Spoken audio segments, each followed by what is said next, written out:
Hello and welcome to easyodds.com. My name is Ross Casey. I'm here with Jake Johns, who has been in fantastic form over the festive season. If you watched our Progressive Fancies video over Christmas, then you would have found yourself 3 winners thanks to Jake Johns, who's going to have a quick breeze through them now for you. Okay, we'll start off with Boxing Day, where we had obviously Thistle Crack. That's definitely not what it's called. That's a diss. Thistle Crack absolutely destroyed them. I said what a jumper, eh? What a jumper! Wow. His jumping was insane. Some of the fences he stood off about 45 miles. I thought he was going to win quite comfortably, and he did win very comfortably in the end. Q card isn't at his best going right-handed, which puts into question that form of last year as well in the King George, I think. But yeah, he's not as good at going left-handed. Going right-handed. I would still put him in the Gold Cup picture. He's a lot better going left-handed. If he could beat Thistle Crack, I do not know. Thistle Crack has gone ridiculously short now. I tipped him for the Gold Cup in October at 7-1. He's now evens, 11-10 in places. Don't back anything at evens, anti-post, because that's absolutely mental.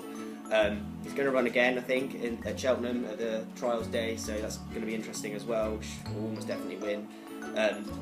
And then obviously York Hill won. Really impressive. Looked a little bit outpaced. No, he looked a little bit. I don't know. I think he just looks. I think he's a 2-miler. I was thinking will be better at further, but I think he's a good 2-mile horse, especially with the Champion Hurdle being so up in the air this year. He's got as good a chance as any. Is Annie Powell going to go? Don't know. Is Vorheen going to go? Don't know. Haven't seen either of them yet. If neither of them show up, which is unlikely, I think one of them will probably show up at least. So anyone giving Annie Power that weight you're going to have to be an absolute monster to beat her over 2 miles. So he's going to have to be very good if she turns up. But 5-1 is a fair price. Tipped him as well at 16-1 in October. So luckily I didn't back any of these. Oh, but really? yeah, I was thinking I should have done a some sort of mad lucky 15 or whatever. Because I remember I backed. I tipped Moon Racer for the Supreme at 16-1, 7-1, Thistle Crack. It would have been amazing. The cash out would have been outrageous. But yeah, and then on to the 27th, it was the Welsh National Native River. I was all over him. I was so all over him in the piece, and I said it in the video as well. He was a ridiculous price. You could get him at 7-1 when I did the video. I just cannot believe he was 7-1. That is mental. Unless they thought he wasn't going to run, he was just miles, streets better than the rest of that. He is a Grade 1 chaser. He is a Gold Cup contender massively. I would say it would go in terms of the Gold Cup. We haven't seen Don Cossack, so I don't know. I need to see him before I put him into this bracket. But I would say it goes Thistle Crack, miles ahead, and then Native River. And he was in the Welsh National, so it was mad. Even off of that weight, but it was only the same weight as he won the Hennessy on. So yeah, they were 3 winners. Empire of Dirt was a non-runner in the Money back. Well, it's not money back, so it was anti-post. Damn it. Yeah. But I think he's going to be good. I think he's going to be aimed at the National now, so I don't know. He might go to something at Cheltenham, but I think he's going to be really massively pointed towards the National. And I don't know if he's going to would stay that monster trip, even though he jumps much better now, and he did stay 3 miles. But 4 miles plus is another couple of fish. So that's 3 winners over Christmas, but Christmas is over and done with. This is over with. Get it off! I never want to wear that again. It's so itchy. Until December, when it's coming back, don't you worry.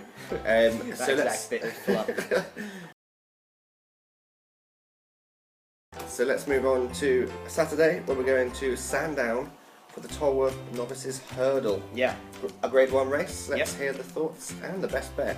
Jake Johns. I might be there. I might go. Well, I'm almost definitely going to go. It's only 15 quid a ticket, so if you see me there, come and say hi if you feel like it. If not, if you want to come and punch me in the face for doing so badly in December. I did alright on YouTube, but not so great on my tips, but you know, I'm still in profit overall, which is the main thing. I like to think at the bottom of this piece for the Tollworth, it'll be your pick, bet now, and then punch me in the face if I lose. Come and find me and punch me in the face if this loses. So yeah, it's ITV's second showing of racing on terrestrial television. I thought they did a really good job. Their first on New Year's Day at Cheltenham. Some people were saying they were dumbing it down, possibly, but I don't think so. I think they are trying to just broaden the horizons of racing, offer it to a wider audience. Absolutely nothing wrong with that at all. I think it's completely the right thing to do. I don't know, that's just what I think. If you want to hear jargon and stuff, just watch Racing UK, watch, racing channels and not terrestrial TV. And it was the first time it was on as well, so it's the first time people are going to be watching that thinking, this is the first time it was on ITV, I'm just going to go passing, it's interesting, so I'm going to watch it. There's going to be more people than usual that would not know anything about racing, so they had to be like that, I think. But anyway, on to the Tolworth Hurdle at Sandown. Won last year by York Hill, who obviously went on to win the Neptune. The form of that race was unbelievable. It's some of the best novice hurdle form, probably in Ireland and England, other than Cheltenham, that there was around. It was heavy going. It's not going to be that, but it's probably going to be quite soft. On Saturday, there are a couple in here with absolutely massive potential, and there's some that have already proved themselves at graded level. Now, the favourite is Capitaine, who is a worthy favourite, I'd say. 2-1 at the moment. You can get 9-4 in places. They won the Supreme Trial at Ascot, very taking fashion. Sam Twiston-Davies completely changed the tactics on this horse. Went to a front running rather than hold back. Turned out it worked the Oracle. Jumped pretty well on the whole. Had loads and loads of speed, I thought. And I actually thought it'd be a pretty good field that day. I think the horses behind him were actually quite decent, and he beat them pretty easily, despite going off quite quickly. Sam got a bit of a breather into him, and then he just bolted off again, and he won quite easily. So he's a worthy favourite at 2-1. Slash, he might be able to get 9-4 some places. I'm not sure how soft he's going to want it. He has done it on good to soft as well, and he's done it on soft, but I'm not sure how soft he's going to want it. And there's a bit of rain forecast on Friday and Saturday, but obviously do not listen to the, well, you have to kind of listen to the forecasts, but they get it wrong a lot, so it could dry out a little bit, maybe. And occasionally he tends to hang right under pressure. So that's a bit of worry. He's a bit quirky. He might have just kind of turned the corner on that after that Supreme Trial. That was a grade 2. So on form, he's really, really good. One that I really massively worried about to my selection is second favourite, Finian's Oscar. He's been backed off the boards. He got entered at 8-1, which is mental. I don't know what was price at 8-1, but he was now he's 11-4 at the moment. I reckon he could go off favourite, considering the confidence around him of the yard. Potts bought him a massive, eye-watering £250,000 after he bolted up in Ireland in a point-to-point, and the second in that point-to-point, by the way, has gone on to win a bumper at Exeter for David Pike. He's really, really well bred. He couldn't have done it easier on debut for Colin Tizard at Hereford. He'd be a pretty decent sort in from Harry Fry, who's only had 2 runs. That was the second run. He white bolted up the time before that. Could be anything. Completely unexposed. Could be absolutely fantastic. If he bolts up here, look, he'd be looking at the. If you're brave or clever and brave, you should be looking at the anti-post markets on easy odds for the Supreme and the Neptune, because if he does bolt up here, he's going to go straight down there. Okay. I think he's more of a Neptune horse, to be honest, but possibly Supreme. But anyway, the one I like, even with that fantastic unexposed horse, is Cave Grace, Fenwick Henderson. Obviously, the declarations aren't out yet, and she is not guaranteed to run, so I really, really hope she does. She's entered in a race. Not another rewrite. No, I know. She's entered it. Okay, basically, if she doesn't run, then I'm going to be backing Finian's Oscar, because he's massively unexposed, but he will be short if she doesn't run.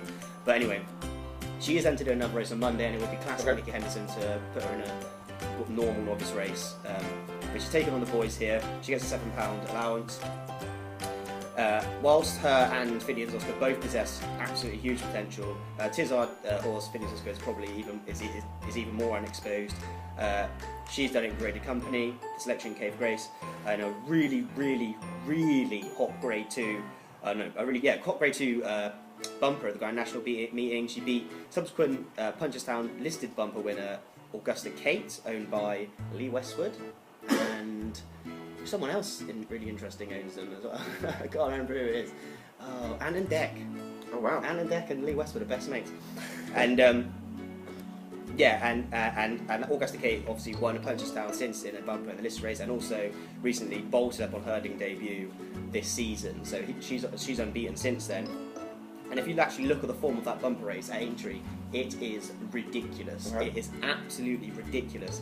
The 2nd, 3rd, 5th, 7th, 8th, 9th, 11th and 16th placed horses all won next time. Wow. Every single one of them won next time. Quite the field. Quite the field, yeah. It was a crazy race. The 7th placed horse, Le Bagor Roy, probably wasn't at her best that day. I really, really rate her for one of the Grey Tricks. But that's the only blip in her career. That's the only time she's ever lost in a 7-race career. 6 wins, 1 loss, and it was to Cave Grace. What's more, Cave Grace also bolted up on Hurdle's debut this season. She was really short odds. I think she was about 2 to 7, but she couldn't have done it any easier. Jeremiah McGrath hardly pushed the button at all. She shot off when he did tell her to, and she was miles ahead. She would have won it, but she could have won by anything, to be honest. And the 2nd place horse that day, Report to Base, I think trained by Evan Williams, since boosted the form by placing 2nd at Cheltenham in a listed race behind Kustar Sivilla, which is good form, pretty good form. And she beat that horse really, really easily. Obviously, I've said before, she gets £7 from the field as a mare. The only slight negative is she's never gone right-handed. Sandown is an odd track, and she's never been here, and she's never gone right-handed. And obviously, she's not guaranteed to run. It would be kind of very classic Nick Anderson to run her in this race on Monday. But if she does run here, I really hope she does.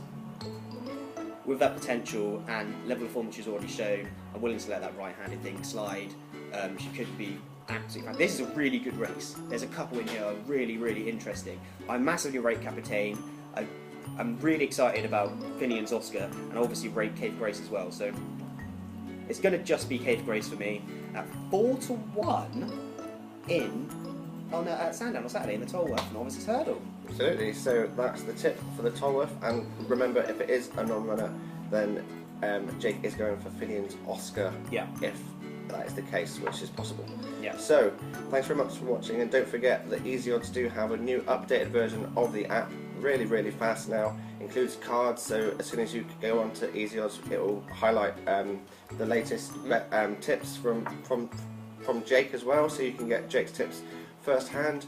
Just really, really handy. So download that now to get the latest version of the Easy Odds app. And don't forget to like this video if you do like it, to punch Jake in the face at Sandown if he loses, and to subscribe to the Easy Odds YouTube channel for more videos on horse racing with Jake and with myself. And we might even be doing some FA Cup tips shortly. Very soon. Very soon. Farewell. Bye bye.